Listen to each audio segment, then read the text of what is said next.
Did you know that everyone who enters high school next year will have always lived in a world with social media? My dad and I were having a conversation the other day about the 10 most important inventions of all time or of the last century. And almost all of them had to do with communication. With the smartphone, the iPhone in particular, at the top of the list. You see, the internet, cell phones, social media, all have one thing in common. They were created to have more direct and immediate contact with one another. I remember hearing stories of friends who were just a little older than I, returning from vacation and sitting down with aunts and uncles and grandparents in a darkened room and having all of their vacation pictures displayed on a large screen with a projector using these things called slides. Now, when we go on a trip, or when we have new purchases, or when we have new family members, as soon as they happen, we take a picture and they're out there for the world to see. No more darkened rooms. No more slides. Wallet makers have stopped putting something in men's wallets that used to be a staple. Can you guess what it is? Yeah. The picture sleeve, as I call it. A small, clear book where people used to store pictures of their children and loved ones to show other people. Now, more pictures are taken every 2 minutes than the entire 19th century combined. And more pictures are taken in an entire day than the entire 20th century combined. There are 20,000 more pictures on Facebook than the Library of Congress. Hear this. 5.1 out of 6.8 billion people in the world now own a cell phone. And only 4.2 billion of those own a toothbrush. Think about what I just said. Especially us, a cell phone. We send more text messages in one day than phone calls are made in a year. Now, these are things that just pertain to us specifically. Listen to this as a whole, as a country, as a world. 6 of the top 25 rated cable channels are 24-hour news channels. The top 5 most watched TV shows in the last month have been on a 24-hour news shows, mostly dealing with the elections. All of these things prove one thing to me. We like to know what is going on, where it is going on, and when it is going on. But get this one. When reading or listening or hearing the news, we click, we watch, we hear negative news stories 63% of the time. And positive stories less than 30% of the time. Now, why would I share this with you? Well, I started wondering as I was looking at these facts, would we click the news of Jesus today? Would we be as quick to share this story as Mary Magdalene was? Mary Magdalene, who ran faster than her legs would take her. Would we even like the news? Would we favor it? Or would we be so caught up in the negative reaction to Jesus in the day that we miss Jesus' actions? Would we be so caught up in the reaction that we miss Jesus' action? Would we be so caught up in trying to follow the popular leanings that we would be using the hashtag crucify him? Would we click on the positive stories about him, or simply the negative? Would we cheer when he was crucified? Would we point and laugh and mock the woman who saw that his body was missing? Would we believe her? A woman who was a former prostitute turned disciple. What news can she share?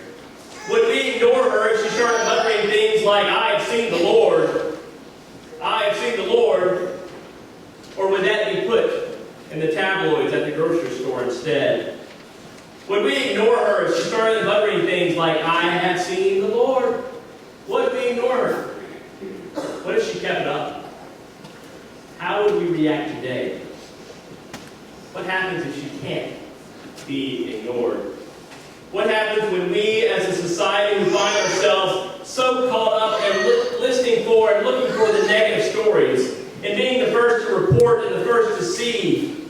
What happens when this woman's voice won't go away? What happens when we rid ourselves of silly scenarios like that and look at fact? What if we look at that woman and listen for her voice in history? This woman, this Mary Magdalene, has no right to have a voice. According to popular leanings of the day, she has no right, according to popular leanings of today, to have a voice that does echo throughout history. But yet it does. But yet it does. She, the disciple to the disciples, is the first to report that this man who has been the only man to not look at her as an object, this man who hasn't been a rebel-rouser at all, this man who is both teacher and Lord, this man who is her best friend, this man has been removed from the tomb. So she, who doesn't live in the 21st century, finds her feet running faster than they had before. She whose voice echoed louder than any text or Facebook page or Twitter account can do. She whose voice has never been allowed among men. She who cared enough to go and check on her Lord's body. She who cared more than the others. She became the voice that needed to be heard. And after the message of his missing had been delivered, all of the men, disciples, returned home, unaware of where to go next. What do you do with the news that Jesus' body is missing? What do you do with that news? How do you explain that to those who are gathered waiting to figure out where to go and what to do next? How do these people who deny Jesus and abandon Jesus explain that this body is missing? Do they just forget about him? Do they just leave him behind? Certainly this would make headlines today, especially if that was the only story, body missing. But thank God it is not the only story. This is not the end of the story. Oh no, Covington Presbyterian Church. This is not the end of the story. For Mary, that Mary who had not given up, does not give up. She stays behind, weeping, and she is asked twice, first by the angels and then by a lonely gardener, "Woman, why do you weep? Why do you weep?"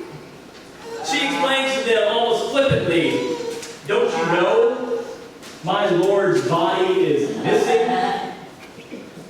She needed to pay her own respects. She needed to hold on to the grave a little longer.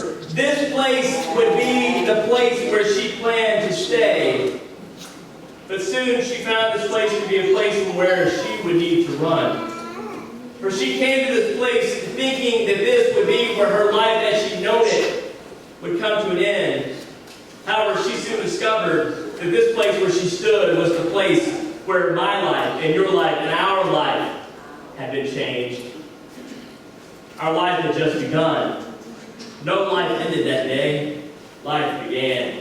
For when she heard her name said in the way that she had only heard it a few times before, did she realize that this lonely gardener was none other than the one whom she had come to mourn. She is instructed to go, to run, to deliver immediately the news of him. And so she goes. She runs faster than her feet will take her to get to the others as soon as she can. And she says the words that break through the darkness, the words that shatter every expectation, the 5 most important words ever uttered. "I have seen the Lord. I have seen the Lord." These words still echo this day, for these words change history. These words change my life. These words change your life. And these words change our lives. Those words are the words I hear when I baptize a child. These are the words that I hear when I bury a loved one. These are the words I hear when I was called to ministry. These are the words I heard when I found myself to be the minister of your church. These are the words I heard when I became a father, not once but twice. Not from your mouth, not from someone else's mouth, but seen the Lord.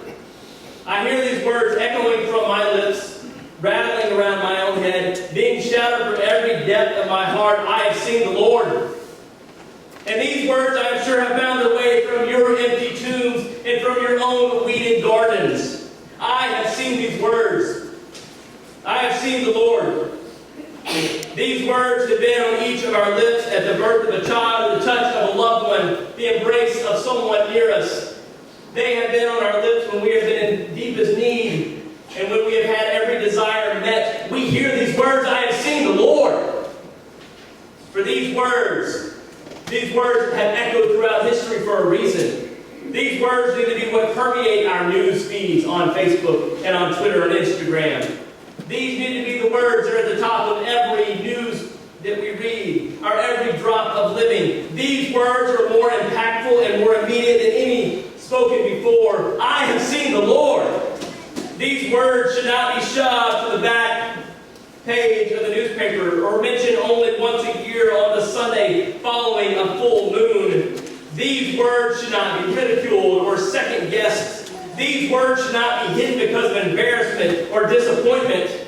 These words should not be squelched because of our timidness toward religion or denomination or human understanding. For these are not words that are only spoken once and only once. No, these are words that begin at the beginning of life and faith. These are the words that are spoken at the end of life and faith. We begin our journey toward the cross when we first understand who God is and say, I have seen the Lord. And when we end this journey, these are the first words we mutter when we enter the church triumphant as we look upon the Lord and say those words literally. I have seen the Lord. But then hear these.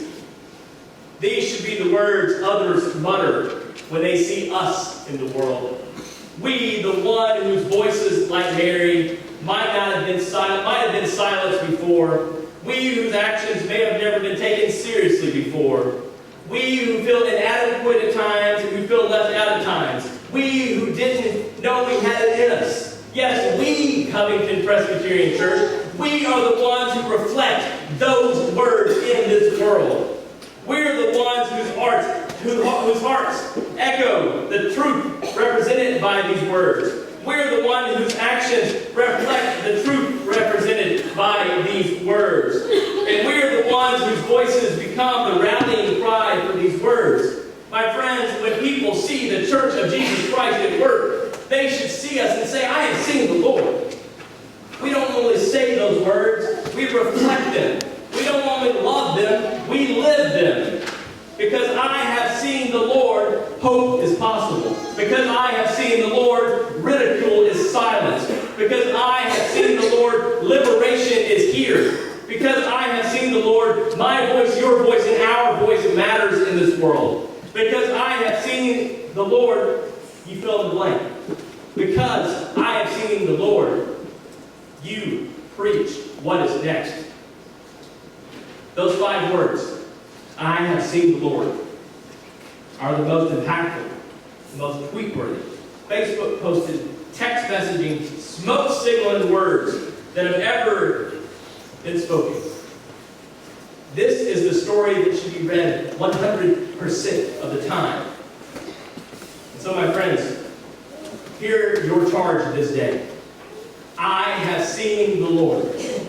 You have seen the Lord. We have seen the Lord. Now run. Run faster than your feet can carry you and tell that news to others. Live that news. Share that news. I have seen the Lord. Amen.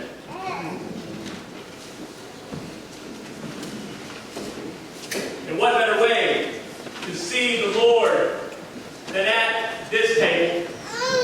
What better way to understand the Lord than when gathered with God's people? For you see, we gather at a table not as just Presbyterians, not as just Louisianans or Arkansans, or wherever it is you're from. We don't just gather at this table as those representing where we're from. And we gather at this table as God's people. A place where you were invited, and all of us are invited to come. For when we gather at this table, Christ's body that has been broken is made whole again. For you who are the ears, you that are the hands, you that are the mouths, you that are the feet of Christ, we all gather, and Christ's body is made whole again. And my friends, that is great news. And at this table of reconciliation, you will be invited to come to this place. And so this day I invite you to bring your hearts and your minds. And this day let us lift our voices together as well as we sing "The Strife is Over," verse 1 only.